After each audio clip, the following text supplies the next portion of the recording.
अस्सलाम वालेकुम, कैसे हैं आप? ठीक हैं। अच्छा, आज हमारा जो सवाल है वो है पब्लिक एडमिनिस्ट्रेशन पे। पब्लिक एडमिनिस्ट्रेशन का जो पेपर 2 है उसका चैप्टर 3।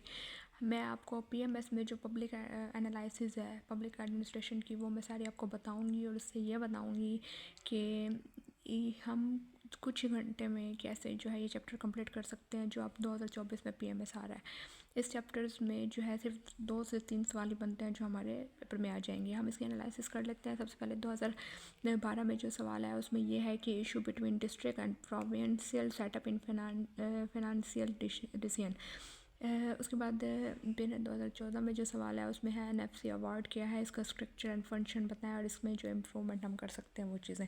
फिर उसमें हम कहते हैं कि inter government relation for effect, यही चीज़ ये इंपॉर्टेंट सवाल है और यही सवाल जो है दोबारा 2019 में उन्होंने सेम यही चीज़ उन्होंने पूछी हुई है। देखें यही चीज़ कि इसकी इंपॉर्टेंस क्या है इस रिलेशन की इफेक्टिव गवर्नेंस में, और इसका जो रोल इसमें उन्होंने पूछा कि लोकल गवर्नमेंट का रोल क्या होता है, इसमें उन्होंने पूछा कि प्रोविंस गवर्नमेंट का रोल क्या होता है। इसमें हमने क्या करना है कि हमें ये पता होना चाहिए कि लोकल गवर्नमेंट क्या है, अच्छा प्रोविंशियल गवर्नमेंट क्या है और इनका आपस में रिलेशन क्या है, इंटर गवर्नमेंट जो है वो कैसे गवर्नेंस के लिए इफेक्टिव है। ये तो एक अलग सवाल है ना, एनएफसी का ले लें आप। इसमें फिर उसने 2015 में फिर दोबारा पूछा, उसके बाद 2015 के बाद ये सवाल नहीं पूछा। अगर आप इसको स्किप करना चाहें तो कर सकते हैं। सिर्फ हम ये पढ़ लें कि एनएफसी क्या होता है, इसका फंक्शन क्या होता है और पाकिस्तान में इसका रिलेशन क्या है, इसको कैसे इम्प्रूव किया जा सकता है, बस बहुत है। ये एक ही सवाल हो जाएगा, बस छोड़ दें इसको एक सवाल करके। फिर दोबारा दूसरा सवाल जो हमारा बन रहा है वो इंटर गवर्नमेंट वाला बन रहा है।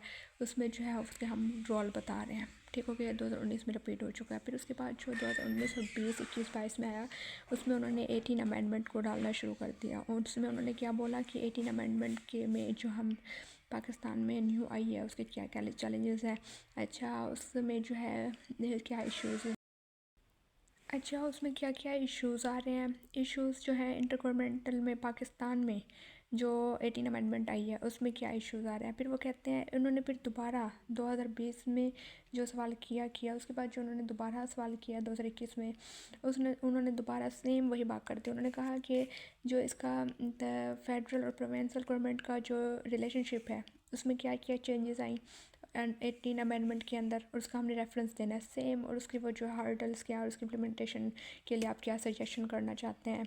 अच्छा उसकी जो इम्प्लीमेंटेशन में जो मतलब इश्यूज़ आ रहे हैं, चैलेंजेस हैं वो बताना है। फिर उसकी हमने सजेशन बताने हैं। सेम उन्होंने ये बात इसमें अगले सवाल में कर दी कि इसका जो क्या कहते हैं रिलेशनशिप बताना दोबारा से फेडरल प्रोविंशियल गवर्नमेंट का। उस के बाद वो भी 18 अमेंडमेंट के अंदर रेफरेंस कर देना है हेल्थ का, एजुकेशन का और एग्रीकल्चर का देना है। मतलब बस अगर हम इस चैप्टर में से सिर्फ 3 सवाल कर लेते हैं, कौन कौन सा, सबसे पहले तो ये एनएफसी क्या होता है, उसका फंक्शन क्या होता है, अच्छा इसको कैसे इंप्रूव कर सकते हैं, बस ख़त्म। उसके बाद आपको ये पता होना चाहिए कि इंटर गवर्नमेंटल जो रिलेशन है वो गवर्नेंस के लिए कैसे इफेक्टिव है। अच्छा प्रोविंशियल गवर्नमेंट क्या होती है और लोकल गवर्नमेंट क्या होती है, इनका आपस में रिलेशन बता दें। वो आपका दूसरे चैप्टर में भी हो सकता है। और उसके बाद आपने 18 अमेंडमेंट, ये 3 सवाल अगर आप कर लें तो 3 सवालों में से कभी कभी तो ऐसा हुआ, ये देखिए 2019 में सवाल आया, 2019 में सवाल आया, एक ही साल में एक ही चैप्टर से दो सवाल आए। ये भी सवाल ऐसे ही है, 2020 में आया फिर 2020 में आया। तो मतलब यह है कि अगर आप ये सिर्फ 3 सवाल इसकी हेडिंग बना के कर लें, हमेशा याद रखें जो सवाल होता है ना उस सवाल से ही हेडिंग बनानी है आपने। ये एनालिसिस थी पब्लिक एडमिनिस्ट्रेशन की चैप्टर 3 की। जो सवाल बनाते हैं उसी सवाल में से ही हेडिंग बनाती जाती है। मतलब अब जैसे मैं आपको छोटा सा बताती हूँ कि एनएफसी फंक्शन है, ठीक है, हम इसकी ना हेडिंग बना लेंगे कि पहले सबसे छोटा सा इंट्रोडक्शन देंगे, उसमें हम बोलेंगे कि एनएफसी अवार्ड जो है वो क्या होता है। उसके बाद जो होता है कि उसका स्ट्रक्चर क्या है, उसका फंक्शन क्या है, हम एक structure of NFC, function of NFC और इसको इम्प्रूव कैसे किया जा सकता है वो लिख के उसके बाद हमने इसका सम अप कर देना है। इसमें सेम यही सवाल में से ही आपने जवाब बनाना है। इसी तरह जैसे हम इसकी इंपॉर्टेंस बताएंगे, सबसे पहले हम छोटा सा इंट्रोडक्शन देंगे 5 से 6 लाइन का, फिर हम बताएंगे कि इंटर गवर्नमेंट में इसकी इंपॉर्टेंस क्या है। अच्छा फिर उसके बाद हम कहेंगे एक अलग से हेडिंग देंगे रोल ऑफ प्रोविंशियल गवर्नमेंट।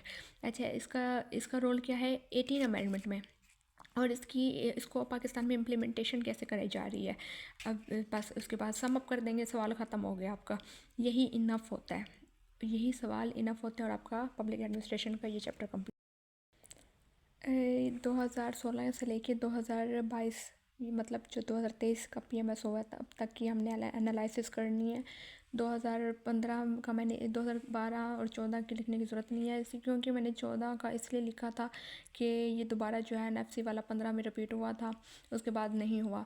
उसके बाद जो है मैंने ये 2015 वाला इसलिए लिखा क्योंकि 2019 में सेम रिपीट हुआ है, सेम एक ही बात थी, इसलिए मैंने 2015 वाला भी लिख दिया। 2019 वाले से हम करें तो इस चैप्टर में फिर जो है वो 18 अमेंडमेंट के अबाउट ही पूछा जा रहा है सब कुछ। आपको 18 अमेंडमेंट आती हो अच्छी तरह से, और आपको हमेशा ट्राई करनी है कि जो भी सवाल पूछा जाए उस सवाल से हेडिंग बनानी है और उसी को सॉल्व करना है, और आपको उस चीज़ के बारे में पता होना चाहिए। जैसे अगर वो आपको 18 अमेंडमेंट का किसी भी किस्म का सवाल पूछ लेते हैं तो आपको पता होना चाहिए कि 18 अमेंडमेंट है क्या, इसमें क्या चैलेंजेस आ रहे हैं।